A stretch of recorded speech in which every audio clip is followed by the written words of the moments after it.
बुंथिगिरि महरै research person महरै बेयाव नुजाथि फैनो हानाय साब्रै बुंथिगिरि दङ रोंग'सा बिथांमोन दं आरो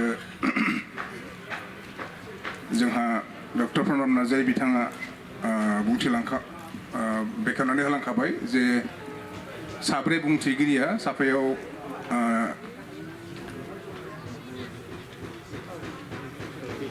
20 मिनिट करि मोनगोन आरो बिनि उनाव हयथ' जोंहा सावरायनाय थाबावनो हागौ क्वेश्चन आन्सार गतिके जों बिनि थाखायबो सम होनांगोन बेखायनो जों थोंजोङै निजा जे थिखानाय साबजेक्ट बे थोंजोङै धोरोम नङा ब्रह्म धोरोम नङा नाथाय धोरोमनि अनगाबो जोंनि समाज सोलोंथाइ रांखान्थि राजखान्थि बे मोनब्रै आयदायाव गुरुदेव कालीचरण ब्रह्मआ बै समावनो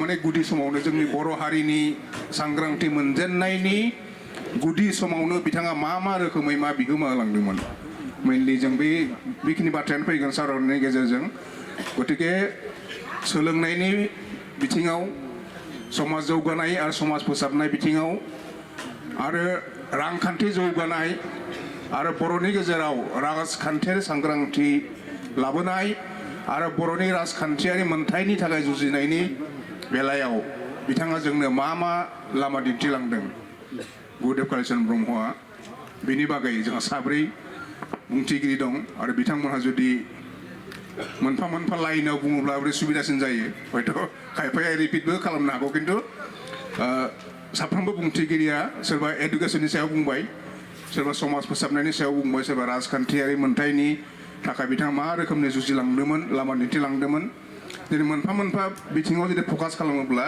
जोंहा सावरायनाया बांसिन मोजां जागोन आरो आं दा गिबियावनो बिथां बिश्वेश्वर बसुमतारी आदा बिश्वेश्वर बसुमतारी बिथाङा गोलाव सम बिथाङा थुनलाइ आफादजों दङ आरो बिनि सिगां हयथ' फरायसा आफाद बेजोंबो दंमोन आरो बिथाङा ब्रह्म बे धोरोमजोंबो लोब्बा लाखिबोदों बेखायनो आं गिबियावनो बे जोंनि माबायाव प्रग्रामाव थानाय हिसाबै आं बिथांखौनो खावलायजेनबाय बिथाङा जाहाथे बे आयदानि सायाव गावनि गोसोजों साननानै फैनाय गोसो सिंनि बाथ्राखौ माने दानि समाजजों आरो फैनो गोनां बर' हारिनि जि समाजारि जौगानाय रांखान्थियारि जौगानाय आरो राजखान्थियारि जौगानाय आरो धोरोम बिनि आन्दोआवथ' धोरोमा दंखायो गतिके आं बे बाथ्राखौ बेनि सायाव बे पइन्टनि सायाव गुवारै बुंनो थाखाय आं बेखौ खावलायबाय बियो आंनि रावजों आं बुंगोन बर' हारिनि थाखाय मोनसे बोर बे ब्रह्म धोरोमखौ बर'नि गेजेराव फोसावफैनायनि उनाव जोंनि गेजेराव गोबां सोलायनाय फैदों खालि ब्रह्म धोरोमारिल' नङा गुबुन धोरोमारि बर'फ्राबो गोबां बिहोमा मोनदों आरो बेखौ जों बयबो मिथिगौ दा आं एसे लिरनानै लाबोदों बेखौ आं नोंथांमोननि सिगाङाव फरायनि ब्रह्म धोरोम गुरुदेव कालीचरण ब्रह्म आरो सोलोंथाइ समाजखान्थि समाज रांखान्थि राजखान्थि बिथिङाव बर'फोर दा बेवहाय आं गासिबो बुंजोबा मोननै बिथिङाव बुंगोन मोनसेया जाहैबाय सोलोंथाइ आरो मोनसेया जाहैबाय समाज फोसाबनाय बे मोननैखौल' आं एसे हाइलाइट खालामनानै नोंथांमोननि सिगाङाव बुंलांनो नाजादों गुरुदेव कालीचरण ब्रह्मआ सोर बे बाथ्राखौ बर' हारिनो गोदानै सिनायथि होनो गोनां गैया बियो सासे धोरोम सिबिसुला धोरोम फोसावगिरि बर' हारिनि गेजेराव हारि समाज फोसाबगिरि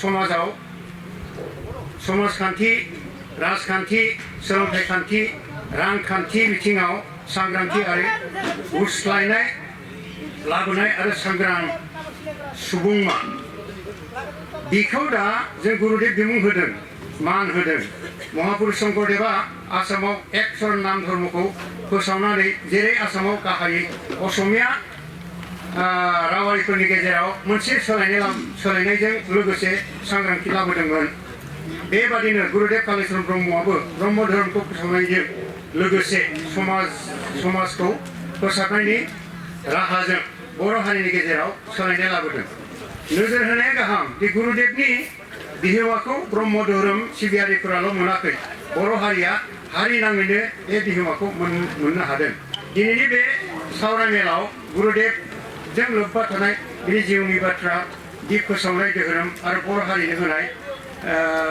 गोजोर माखासे बिहोमाजों लोगोसे सोलायनाय लाबोनाय बाथ्राफोरखौ सुंद'यै सावरायनो लानाय जाबाय कालीचरण मेसनि जोनोमा 1860 मायथाइनि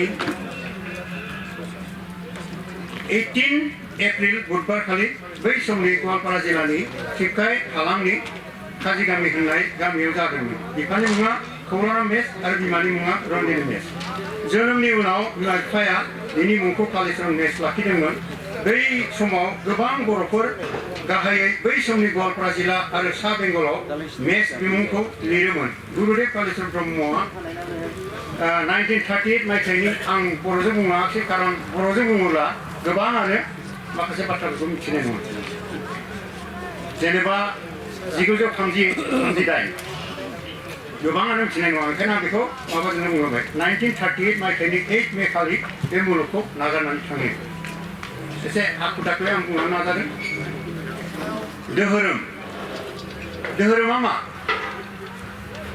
धोरोमा जिउनि थांखिखौ मोनहैनायाव हेफाजाब होनो थाखाय जिउमाखौ अबंजों लोब्बा लाखिनायानो धोरोम बे बाथ्राखौ नोंथांमोनहा भागवत गीतायाव मोननो हायो बा जायफोरा फरायदों बेखौ मोनदों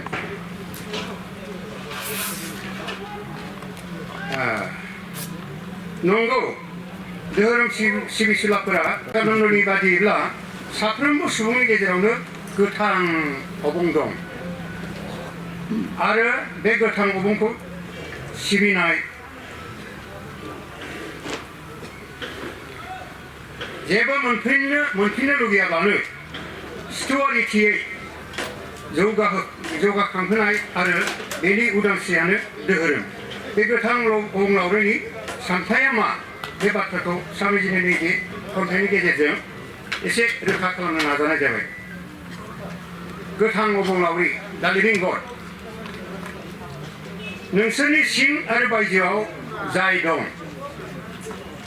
जाय उदाङै हाबा मावगासिनो दं जाय जेरावबो थाबायगासिनो दं जायनि देहाया नोंसोरनावनो दं बेखौनो नोंसोर फुजा खालाम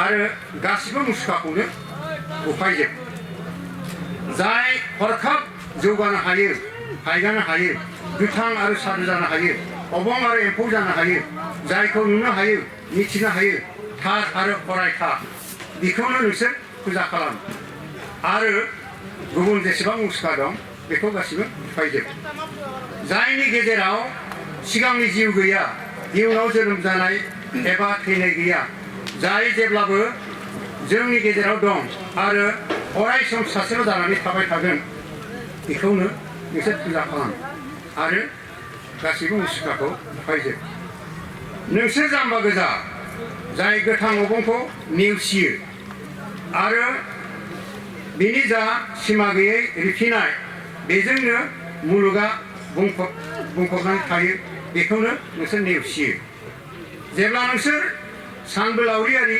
सायखंनि उन खारबायो बेनो हारसिङै बुलायनाय आरो नांलायनायनि फारसे दैदेनलाङो बेनिखायनो जायखौ रोखा नुयो बेखौनो फुजा खालाम आरो गासैबो मुसुखाखौ उफायजोब बर'नि गेजेराव ब्रह्म धोरोम बर'नि गुदि धोरोमा बाथौआनोमोन नाथाय बेखौ नागारनानै ब्रह्म धोरोमा बर'नि गेजेराव मानो हाबफैखो बेखौ मानो फोसावफैखो बेफोरखौ गोथौयै नोजोर होआब्लानो सा साज्रां नायोब्ला गुबै बाथ्राखौ मिथिनाया गोब्राब जागोन बेनिखायनो आं मोननैसो बाथ्राखौ बुंनायनि गेजेरजों बेखौ रोखा खालामनो नागिरबाय हिन्दु धोरोमनि गोहोमाव बर' राजाफोरा हिन्दु धोरोमखौ नाजावनानै लादोंमोन जायनि जाहोनाव बाथौ धोरोमा गोख्रों जानानै नुजाथिनो हायाखैमोन थार बाथ्राया लेखा रोङै बर' मानसिफोरनि सायाव गोख्रोङै गुबुन धोरोमनि गोहोम गोग्लैथारदोंमोन नैथियाव महम्मद घरीनि सान्थ्रि गाहाय बख्तियार खिलजिया सानसे कामरुपखौ गाग्लोबफैदोंमोन। बे समाव मेस मुंनि सासे बर' राजाया दानि सा बेंगलाव मोनसे फिसा रायजो खुंदोंमोन बा खुंनानै दङमोन। 1206 मायथाइयाव खिलजिया कामरुपखौ गाग्लोबदोंमोन। अब्ला बे मेस राजाया बेखौ हेफाजाब होनायजों लोगोसेयैनो गुबुनफोरजों लोगोसे इस्लाम धोरोमखौ नाजावनानै लादोंमोन बै मेस राजाया। बे धोरोमखौ नाजावनायनि मोनसे गाहाय जाहोनानो जादों बै समाव बर'फोरखौ एबा मेसफोरखौ जोबोद मुगैयोमोन।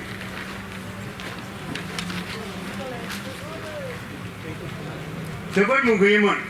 जौगाखां हारिनि हिन्दुफोरा बिसोरखौ गाहाय आरो गोग्लैसोनाय हारिनि होननानै जोबोद मुगैयोमोन आरो नेवसियोमोन।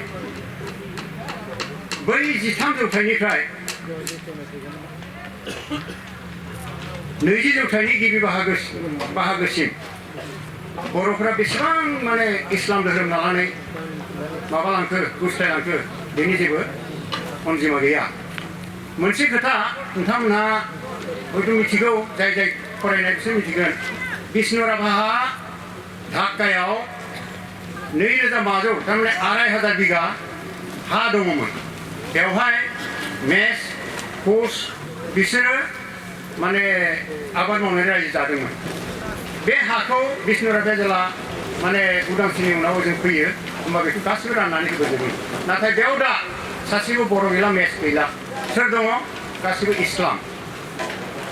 जों मोनसे नुबाय गासिबो इस्लाम जाजोब्बाय। थारमाने बेवहाय खालि इस्लामल' दंमोन ना जोंनि मानसियानो इस्लाम धोरोम लानानै गुस्लायजोबखो? गासै जोंनि मानसिफ्रानो इस्लाम धोरोम लानानै गुस्लायजोब्बाय।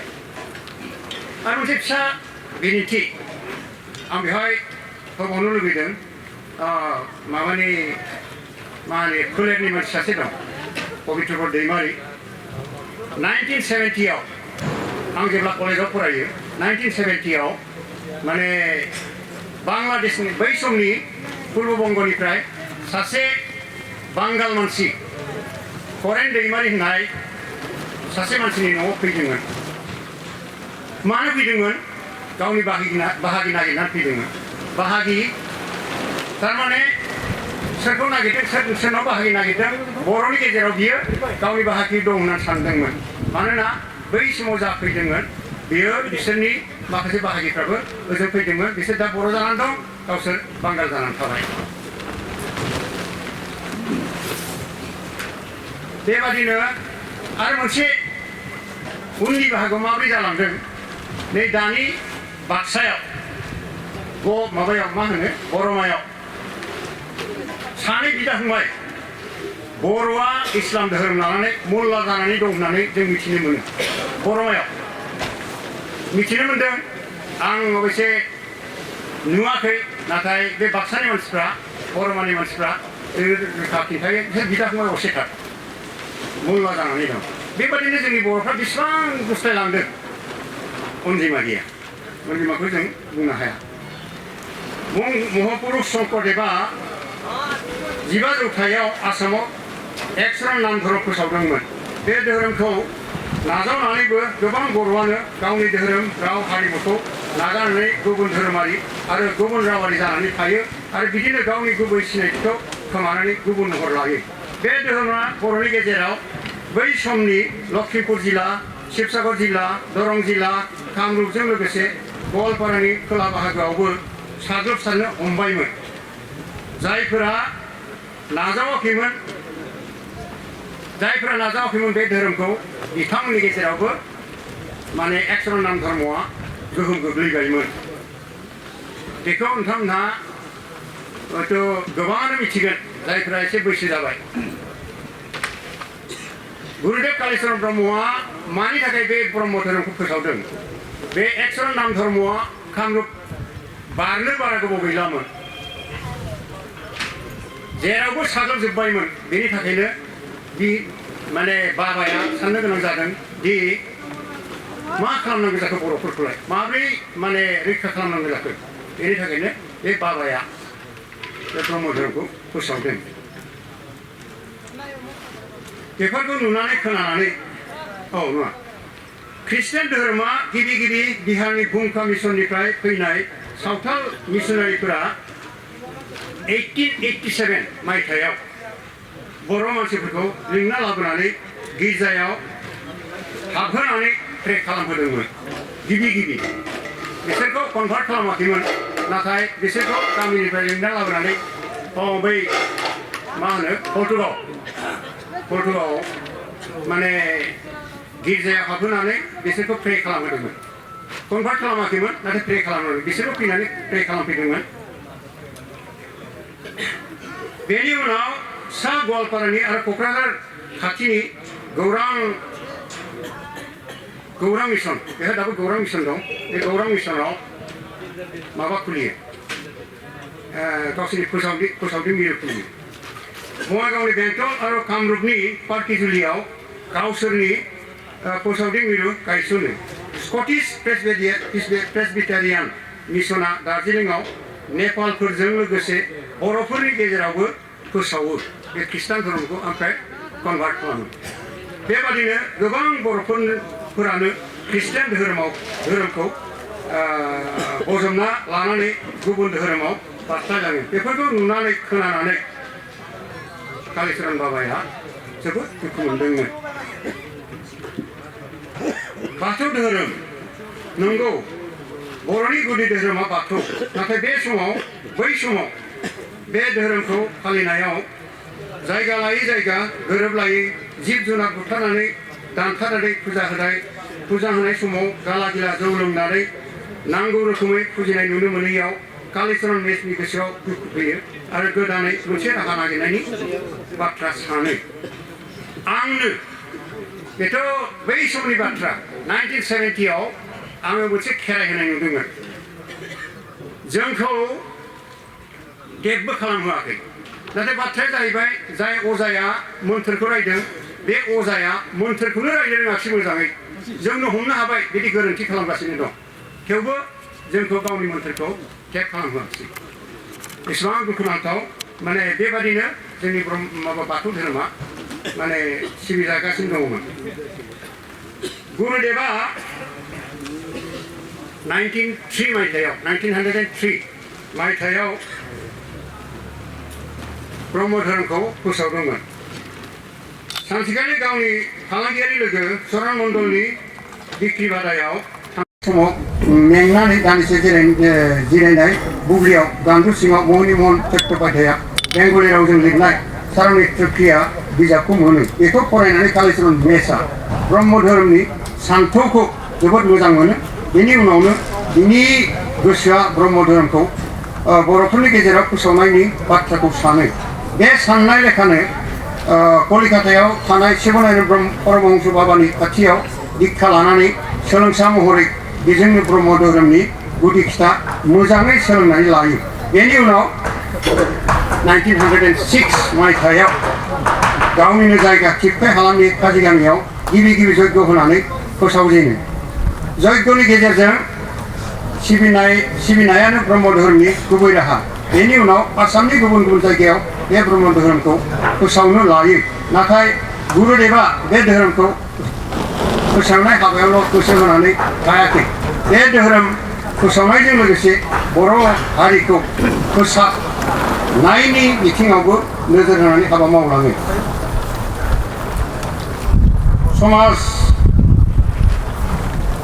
समाज फोसाबनाय सुबुं एबा माबा मुवानि फाहामनाय एबा सोलायनायानो फोसाबनाय रिफर्मेशनखौ माखौ बुङो सुबुं एबा माबा मुवानि फाहामनाय एबा सोलायनायानो फोसाबनाय रिफर्मेशन धोरोम फोसावनायजों लोगोसेयैनो गुरुदेब फोसाबनायनि राहा लादोंमोन गुरुदेबा मिथिगौ थाखानाय आसार खान्थिफोरनि बेरेखायै माखासे हाबाफ्राव आखाइ होयोब्ला मोजां जानायनि सोलायै गाज्रिसो जाबोगोन बेनि थाखायनो हरखाब आखाइ होनोबो नागिराखैमोन बेनिखायनो गुरुदेबा धोरोमनि हेफाजाबै फोसाबनायनि हाबाफारिखौ लासै मावलांनो नाजादोंमोन बे फोसाबनाय आरो फोसावनायनि थांखियानो जाबाय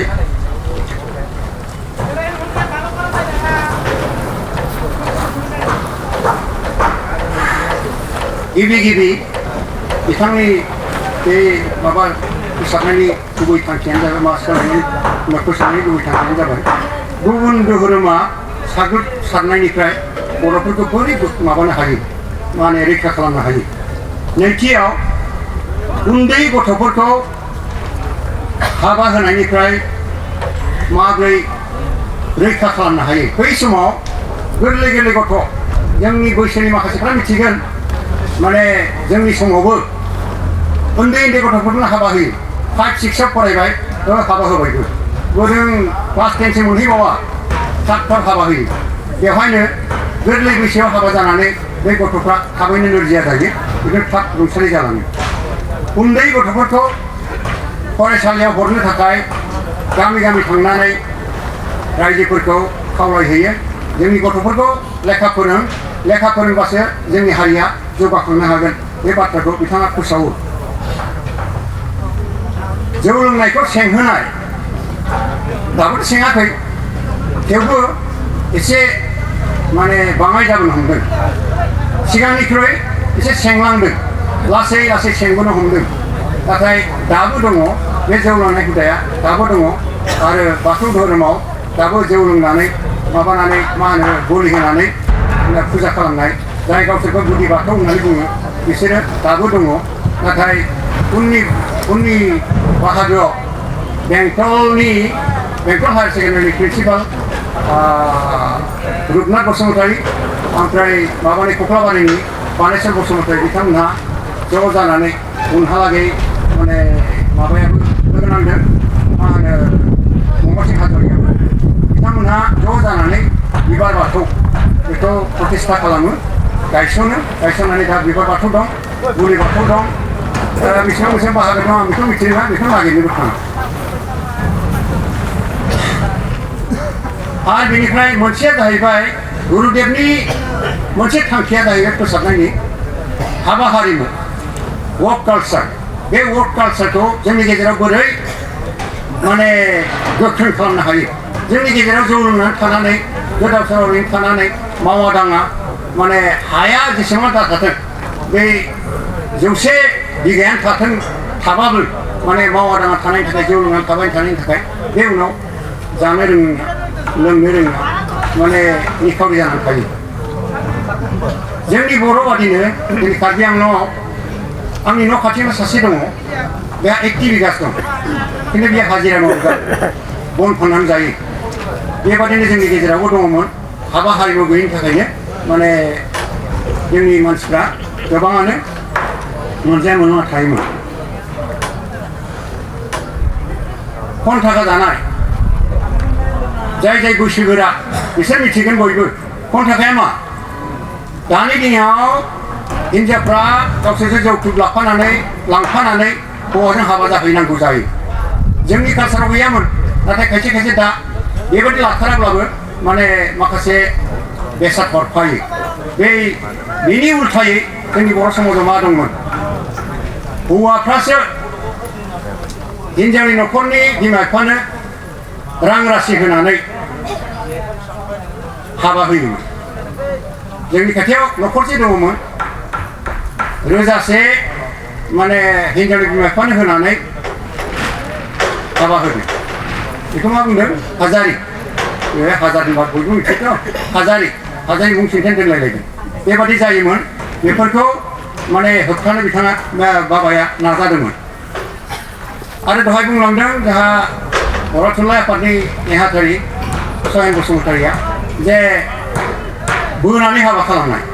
नंगौ, बे बोनानै हाबा खालामनाया माने बेसेबा गोबावहालागै गुबुन जायगायाव माबादि आं बेखौ मिथिया, खिन्थु ओरैजाय सोनाब बाहागोथिं बोनानै हाबा खालामनाय जा मोनसे हारिमु दंमोन बेखौ माने गुरुदेबा फोसाबनो थाखाय नाजादोंमोन।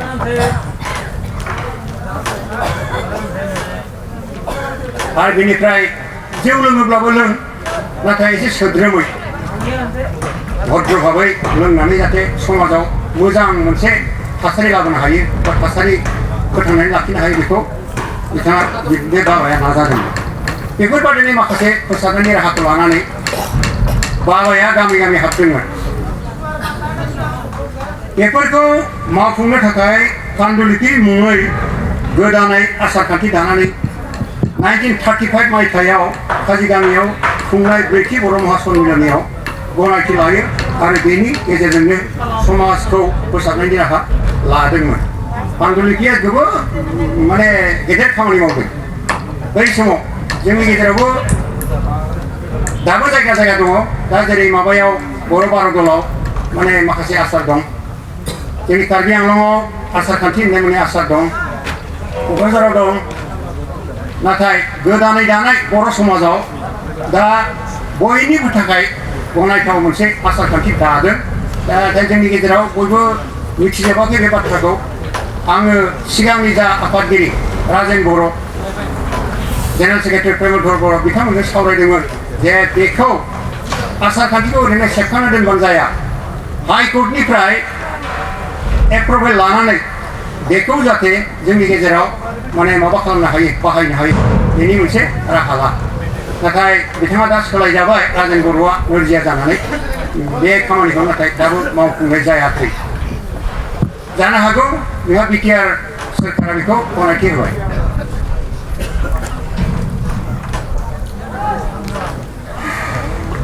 सोलोंथाइ जों बयबो मिथिगौ मोनसे हारिया जौगाखांनो थाखाय सोलोंथाइ आरो रांखान्थियारि बिथिङाव जौगाखांनायनि गोनांथि दं। नङाब्ला जेब्लाबो जौगाखांनो हानाय नङा आरो गोग्लैसोनानै थानांगोन। बेनिखायनो गुरुदेबआ सोलोंसालि खुलिनायनि थांखि लानानै बै समनि गवालपारा जिल्लानि आनजाय मावफुंगिरि अर्थात डिसि गेदेमा लाइनखौ लोगो हमनानै गावनि थांखिखौ मोजाङै बेखेवनानै होयो। गुरुदेबनि खोथाखौ लेन साहेबा मोजाङै बुजिनो हायो। नाथाय गावहा बे बेलायाव जेबो राहा गैया होननानै बै समनि आसामनि कमिशनार गेदेमा 𝘽𝙍𝘼 साहाबखौ लोगो हमनो गुरुदेबखौ सुबुरुन होयो। बे लेखानो 𝘽𝙍𝘼 साहाबा जेब्ला धुबुरियाव फैयो अब्ला गुरुदेबआ बिथांखौ लोगो हमनानै गाव लोगो हमनायनि थांखिखौ गुदि खिथा फोरमायनानै होयो। बाथ्राखौ बुजिना लानानै 𝘽𝙍𝘼 साहाबा थिपकायाव गेजेर फरायसालि खुलिनो थाखाय लोगो 30,000 रां माने गनायथि होयो। बे राङा दा नोंथांमोना साननो नांगोन बै समाव 30,000 दा 30 लाखबो जानो हागौ। बे रांजोंनो गुरुदेबआ थिपकायाव गंसे गेजेर फरायसालि खुलियो। बेवहायनो मोननै हाबायारि भकेसनेल सोलोंथाइनि फरायफारि कर्स सोफादेरनानै गथ'फोरनो फोरोंनायनि राहा खालामनानै होयो। बेनि गुबै थांखियानो जाबाय फरायसाफ्रा बे सोलोंथाइखौ मोननायनि उनाव मालायनि सायाव सोनाराब्लानो गावनि आथिङावनो गसंनानै जिउखौ दैदेनलांनो हायो। बेनो थांखिमोन। बेनि उननि बोसोर 1913 मायथाइयाव लेन साहाबा थिपकायाव गंसे गुदि फरायसालि खुंनायनि रां गनायथि होयो। बेजों लोगोसे दानाय लुनाय आरो दंफां मिस्ट्रिनि फरायफारि थिसननानै बेफोर हाबायाव कर्सखौ सोफादेरनानै बेफोर हाबायाव थुलुंगा होनो थाखाय फरायसाफोरनि मुङै अनबान्था स्टिपेन्ड होनो थाखाय फारियै 10,000 आरो 5,000 रां गनायथि होयो। थिपकाय हालामावल' नङा, गुरुदेबआ गुबुन जायगायावबो बर' गथ'फोरनो सोलोंथाइ लानो खाबु होनो थाखाय फरायसालि खुलिनानै थुलुंगा होयो आरो खुलिनानै होयो। बेबादिनो गुरुदेबनि नाजानायाव बर' फिसाफोरा सोलोंथाइ लानो खाबु मोननो हायो आरो जायगा लायै जायगा गोबां बर' गथ'फ्रानो सोलोंथाइयाव जौगाखांनो हाहैयो। गुरुदेबआ धुबुरियाव मोनसे ब्रह्म बर्डिं होननाय बर'फोर थानो हानाय थाग्रा खुलिबो खुलिदोंमोन। बेयाव थानानै गोबां फरायसायानो धुबुरियाव फरायनायनि खाबु मोनदोंमोन। गुरुदेबआ 55 बोसोर बैसोआव बै समहालागै एसे गोजौ थाखोनि सोलोंथाइ मोननाय सतीश चन्द्र बसुमतारी अब्ला बिथांनि बैसोआ 14 इयार्सल' जादों, 14 बोसोरल' जादों। ओमफ्राय रुपनाथ ब्रह्म बिथांनि बैसोआ 13 इयार्सल' जादों। बड'लेण्ड ब्रह्म बिथांनि बैसोआ 12 इयार्सल' जागोन किसान चन्द्र मोसाहारि बेखौ अबयसे मोननाय जायाखै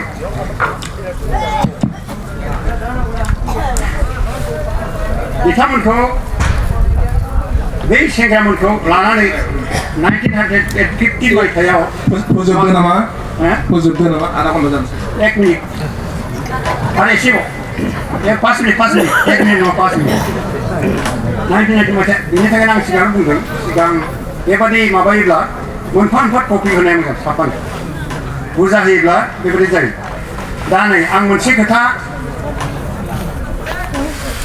रिलेभेन्सि गैयाब्लाबो आं बेयाव सरजाबनानै एसे बुंदेरनो नंदों बर' साहित्य सभा मानसिया बर' साहित्य सभा खोथा बुंनो नागिरदों नामा साननो हागौ नाथाय बियो गुरुदेव कालिचरन ब्रह्मनि बिहोमा बर' थुनलाइ आफादनि जोनोमा बर' हारिनि थाखाय मोनसे बोर बे बाथ्राखौ आं बर' थुनलाइ आफादनि जथुम आफादाव बुंबाय थादों जों बयबो मिथिगौ मोनसे हारिनि सिनायथिया बिनि राव आरो हारिमुआव थायो बेयाव आं हारिमुनि बाथ्राखौ दोनथ'नानै रावनि बिथिङाव सावरायनायनि एसे खाबु लानाय जाबाय गुरुदेवनि नोजोरथिनो गोनां मोनसे बिहोमाया जाबाय बर' साहित्य सभा दानाय नाथाय थोंजोङै नङा खेंसालियै 1903 मायथाइयाव कालिचरन मेसआ शिवनारायण बाबारि खाथियाव ब्रह्म धोरोमाव दीक्षा लादोंमोन बे बोसोरनि 10 सेप्तेम्बर खालि बड'लेण्ड ब्रह्मनि जोनोम जादोंमोन बे बोसोरावसो नाथाय ब्रह्म धोरोम सिबियारि फिसाया हारिमु जालिया थारमाने बियो उथ्रिनानै धुबुरियाव थानाय समाव बर'फोरनि सासे दिथागिरि महरै दङमोन बिथांनि सुबुरुन बादियैनो 1952 मायथाइनि 27 जुलाइ खालि माने बर' लिटारि क्लाब धुबुरि जोनोम जादोंमोन बे बर' लिटारि क्लाबनि गुबै थांखिया बर' रावखौ फेहेरनाय ओमफ्राय जौगाहोनाय आरो ओमफ्राय मोनसेया जाहैबाय बिजों महर होनाय दा बेनि थाखायनो बै आफादखौ दानानै लानाय जादोंमोन बर' लिटारि क्लाब धुबुरि बेखौ आं बोनानै लाबोनाय बेनि थाखाय बिनि सुबुरुनगिरिया मदाराम ब्रह्म आफादगिरिया वीरेन्द्र नारायण ब्रह्म पाटगिरि लेङाइ आफादगिरिया गौरीकान्त ब्रह्म गाहाय नेहाथारिया राजेन्द्र नाथ ब्रह्म आरो बेनिफ्राय लोगो नेहाथारिया इन्द्र महन ब्रह्म ओमफ्राय गुबुन सासे लोगो नेहाथारिया रमेन्द्र नारायण ब्रह्म ओमफ्राय रांगिरि बर'दाकान्त बसुमतारी बन्धुराम आरो सोद्रोमा जाहैबाय बन्धुराम कसारि बे आफादखौ दानायनि गुबै थांखिखौ आं नोंथांनि सिगाङाव बुंबाय बर' रावखौ फेहेरनाय आरो बेनिफ्राय जौगाहोनाय ओमफ्राय मोनसेया जाहैबाय बिजों महर थिसननाय दा बे लेखानो बर' थुनलाइ आफादखौ दाबाय बर' थुनलाइ आफादखौ मा होनो 1952 16 नभेम्बर खालि दादों नाथाय 15 नभेम्बराव मोनसे सोदोब थि खालामदों बेवहाय बेंगलनिफ्राय गलिसान देबकारजि ओमफ्राय माबानिफ्राय मा होनो एनसि हिल्सनिफ्राय बै समाव नर्थ कासास हिल्स बेनिफ्राय जयभद्र हाजो आरो ओमफ्राय माबा फैदोंमोन मा होनो नितला दावलाव बे बिथांमोनहा कमेन्ट होबाय जे जों जिहेतु गुबुन गुबुन बर' फिसाफोरनि बड' फोलेरनि गासिबो रावखौ खौसे खालामनो नाजानांगोन बेनि थाखायनो जों बड' सोदोबखौ लानाय मोजां बेवहायनो बर' सोदोबखौ लानाय जादों आरो बेनिफ्राय बर' साहित्य सभाखौबो बे लेखानो बे बिमुंखौ होनाय जादों आरो बै 19 नभेम्बराव बेखौ 15 नभेम्बराव लादों नाथाय 19 नभेम्बराव 16 नभेम्बराव बर' रावखौ बिजों महरै थिसननायनि माने थिरांथा लादों बेबादिनो बर' साहित्य सभाया बेफोरखौ थिरांथा लानायनि उनाव हाबा मावबोबाय 1963 आव बिजों महर मोनबाय 1968 आव एमइ स्कुलाव 1971 आव हाई स्कुलाव 1976 आव माने गिबि मेट्रिक होबाय बेनिफ्राय 1977 आव हायार सेकेन्डारियाव एमआइएल मोनबाय ओमफ्राय 79 आव डिग्रियाव एमआइएल मोनबाय बेनि उनाव नाथाय एसे गोबाव लादों बेवहाय माखासे बुद्धिजिबि असमिया बुद्धिजिबिफ्रा हेंथा होनायनि थाखाय एसे गोबाव लादों 1997आव माने बर'आ ML महरै माने माबायाव गुवाहाटी इउनिभार्सिटियाव थिसनजाबाय बड'खौ मोनसे डिपार्टमेन्ट हिसाबै गुवाहाटी इउनिभार्सिटियाव सत्येन्द्र नारायण गस्वामीनि माने हेफाजाबाव बे गुवाहाटी इउनिभार्सिटियाव MA थिसननो हाबाय दा MA थिसननो हाबाय बेवहायनो जों गोजोनानै थायाखै बर' साहित्य सभाया माने बर' रावखौ मा नांगौ एक सिटल' थिसननांगौ बेखौ दाबि होदोंबाबो बर' थुनलाइ आफादनि बाथ्राखौ माने बारा गोसो होआखैमोन सरकारा BLTआ जेब्ला 2003आव एकर्ड खालामो बे एकर्ड मथेनो बर' रावखौ माने एक सिटल' सोनांगौ माने बे मोनसे दफा दंखायोमोन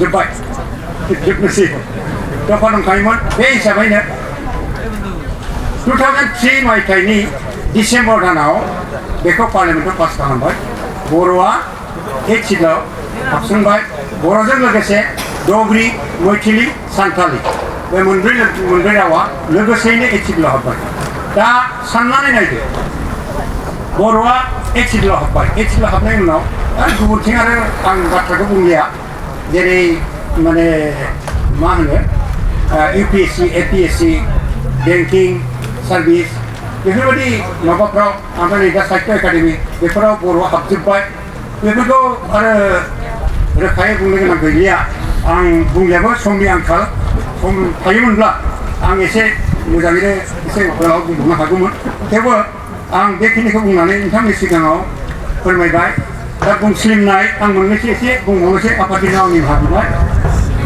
ब्रह्म धोरोमखौ गुरुदेव कालिचरण ब्रह्मआ हारसिङैनो बर'नि गेजेराव फोसावदोंमोन